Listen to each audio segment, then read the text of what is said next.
राधे राधे। मैं एक कजरी गीत गा रही हूँ। अच्छा लगे तो लाइक शेयर सब्सक्राइब करना। जय श्री कृष्ण।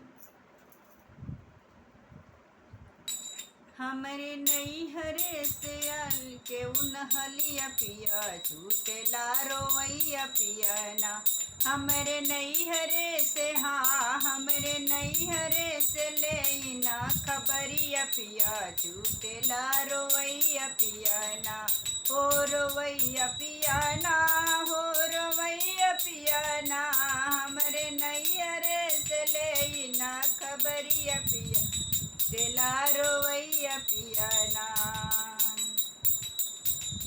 मोर पापा जब होते हमरे खबर जलेते। मोर पापा जब होते मोर खबर जलेते। हमरे माई बीना के करई विदाई पिया छूटेला रोवाई पिया ना।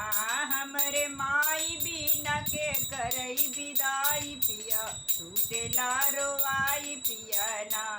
हमरे नैहरे से ले के उनहलिया पिया छूटेला रोवाई पिया ना।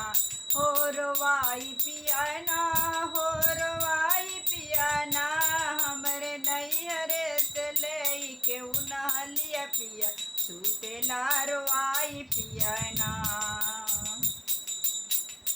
हमरा चाचा जब होते मोर हलिया जलेते। हमरा चाचा जब होते हमरा हलिया जलेते।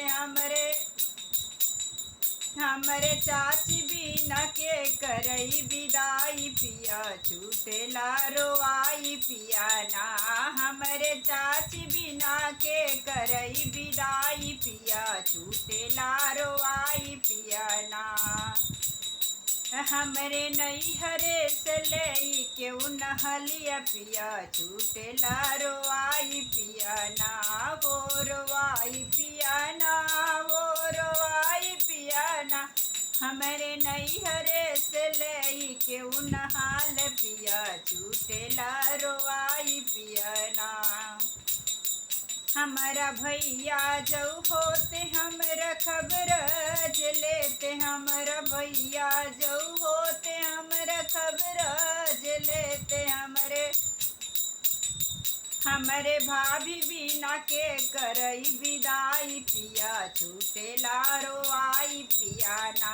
हमरे भाभी बीना के करई विदाई पिया छूटेला रोवाई पिया ना। हमरे नैहरे से ले के उनहाल पिया छूटेला रोवाई पिया ना। हो रोवाई पिया ना हो रोवाई पिया ना। हमरे नैहरे से ले के उनहाल पिया छूटेला रोवाई पिया ना। राधे राधे। अच्छा लगे तो ज़रूर कमेंट बॉक्स में बताना।